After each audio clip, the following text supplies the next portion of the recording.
Super Radio DZWB.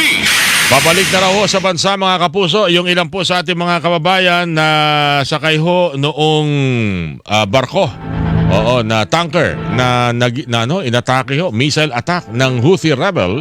Dalawang kababayan po nating Pinoy seafarer po doon na nasawi, 3 ang sugatan. Alamin natin pinakahuling balita, update po yan na tinututukan po doon ng Department of Migrant Workers so natin. Ang officer in charge ng DMW nasa ating linya si Secretary Hans Leo Cagnac. Secretary Cagnac, sir, magandang umaga po sa inyo. Si Orly Trinidad po ito sa DZWB, Secretary. Magandang umaga, Sir Orly, sa inyong mga tagapakinig na tagapanood. Magandang umaga po. Nung isang araw, parang naririnig ko, hindi pa nakukuha doon sa na inatake ng missile na tanker na 2 kababayan natin. May balita na ho ba doon, Secretary? Yes, merong salvaging operation na sinasagawa at sa kasalukuyan ay ongoing pa yung salvaging operation. As of kagabi ay yung tinatawag na heat signature. Ibig sabihin siguro niyan yung temperatura sa loob ng barko gawa nung napakalaking sunog na nangyari kasi tinamaan talaga ng missile ay yung fuel section, yung fuel tank ng barko ay mataas pa yung heat signature. So hindi pa nakapasok yung salvors na tinatawag, yung team sa salvaging operations na hinire, in-engage nung ship owner. Pero kasama talaga sa pakay ng salvors, ng salvaging operation na makuha yung 2 dabi ng ating mahal na tripulanteng nasawi, At patuloy ang ating pakikisa at pakikiramay sa kanilang pamilya. Para sa kabuuang detalye ng report na yan, ilan ho ang bilang ng mga nasawi sa missile attack na yan ng Houthi dyan sa tanker? 3 sila kasi 2 po yung crew, 15 Pilipino, Pinoy. 4 na Vietnamese, 1 Indiano na kapitan, 3 ang nasawi, 2 Pilipino, 1 Vietnamese. Kalungkot Pero ano hong balita ho doon? Ano ho ang naging tugon? Unang-una nung kumpanya at nung although alam natin na hindi nila gugustuhin, hindi nila mamarapatin na nangyari yan. Ano ho ang kanilang mensahe? Lalo-lalo na ho sa mga pamilya ho noong nasawi. Ating mensahe sa pamilya ng nasawi ay sa ating pakikipagdaupala din sa kanila, napakatid na natin ng personal na ang fullest assistance na ibibigay natin, yan ang pinag-utos ng ating mahal na Pangulo. Fullest assistance and support sa kanila yun nga, na ipamalas na natin to bilang panimula sa pakikipagkita, pakikipagdaupalad sa kanila para maihatid ang ating pakiisa at pakikiramay. At ang magpapatuloy ito sa yun nga, ligtas na pagpapauwi nung 10 na unharmed, tapos yung 3 injured. Itong uuwi sa Tuesday ay 11, 10 unharmed at 1 injured. May 2 pang naiwan sa ospital na may major injuries. At yung 2 na nasawi. At meron pang mga entitlements yan under the contract kasi dahil nasa high-risk area sila, doble lahat ng entitlements nila. May mga hazard pay, hazard benefits. Yung mga sweldo, tsaka yung benepisyo nila. At syempre, meron ding action fund at tulong pinansyal mula sa OWA. Kaya't emergency repatriation fund ng OWA. So, joint forces na naman ang OWA at saka DMW. Tapos yung whole of government approach na pinag-utos na mahal na Pangulo, yung DOH at DSWD at TESDA ay naroon din sa effort na pagsalubong at pagtulong sa kanilang ligtas na pagpapauwi. Kailan nga ho ulit balik ang dating nitong mga ito? Mga pasahero? Tuesday ng gabi. I-anunsyo na lang yung Tuesday. Martesa. I-anunsyo na lang sa tamang oras yung detalye. Okay. Sa pangyayaring ito, Parang nakakalungkot kasi napaka-major ano yan major sea line yung naapekto na yan ng pag-atake ng Houthi rebel, Gulf of Aden. Pati yung isa, Red Sea rin, isa rin yan sa dinaraanan ng ilan sa mga malalaking tanker na alam natin ng mga kumpanyang ito, marami tayong mga kababayan Pilipino na kanilang kinukuha, ine-empleyo. May pangangailangan ba sa tingin ninyo na ipanawagan na iwasan muna itong mga rutang ito ng ating mga Pinoy seafarer, at least for the meantime, Secretary? Merong tayong panawagan na dun sa mula dun sa high risk area ay magkaroon ng i-observe yung resolution ng International Bargaining Forum kung saan i-honor kung ayaw ng tripulante na sumakay sa barko una. At kung siya man ay nag-decide na sumakay sa barko, doble ang entitlements. Pangalawa, may panawagan din tayo na gawin ng lahat para ensure ang safety ng ating seafarers katulad ng rerouting.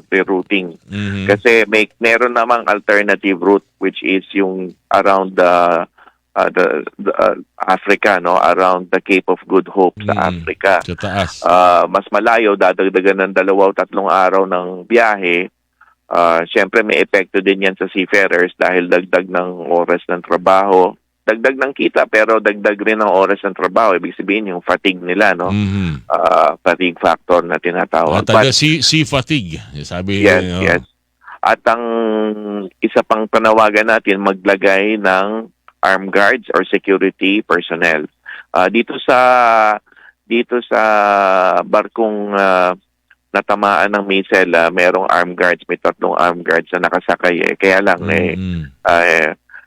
walang epekto yun. Ano laban mo doon? Missile ang pinangatake sa inyo. Armed guard ang missile ang umatake.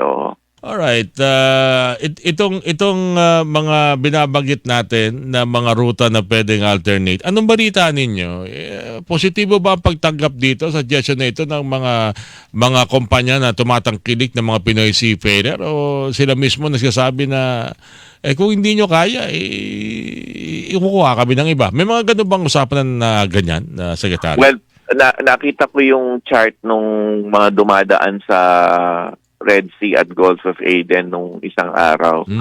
Una, mga 10 to 15% ng barko sa world trade dumadaan dyan. It's really a key, tama kayo. It's really a key shipping route. Maaring maliit lang yung 10 to 15%, pero lumalabas yan sa bilyong-bilyong dolyares ng world trade, no? Yan ang katumbas nun. Ngayon, nakita ko yung chart at ang isang na-observe dun sa chart na iyon ay mga 10 to 20% ang nagre-reroute, bawas. Ibig sabihin, marami pa rin talaga nag-a-avail ng sea lanes na tinatawag na sinasabi nyo nga ka-Orday. At maraming factors, hindi natin masasabi kung bakit ginagawa pa rin yun ng mga ship owners, pero patuloy ang panawagan natin. Hindi natin mapipigil ang desisyon ng ship owner. Ang kokontrol natin yung kapasyahan ng seafarer at tulungan natin yung seafarer kapag siya nagpasyang ayaw niyang sumampa. At meron rin akong nadidinig na kaso ng mga seafarer. Meron din lumalapit sa akin at sinasabing ayaw nila sumampa. Mula dito pa lang, pag alam na nila.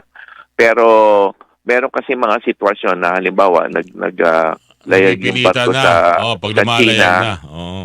Ito galing kasi sa China At minsan ay sa pangalawa o pangatlong biyahe, doon sa pangatlo o pang-apat na biyahe, doon nila nalalaman. Hindi nila pa alam doon alam nila yung una o pangalawa o pangatlong biyahe, pero yung pangatlo, 4 o panlima, posibleng hindi alam. Kaya doon nagkakaroon ng sitwasyon na lumalayag yung mga seafarers natin. At yun nga, since mahalaga ang mga seafarers sa global trade, ay kailangan ng seafarers talaga sa paglayag ng barko. Mukhang may sa tingin ko lang, correct me if I'm wrong, Secretary, may liability ang shipping company pag gano'n, yung hindi mo ihahayag na diretso pala kayo sa gantong lugar at dadaan kayo dito sa mga high-risk areas.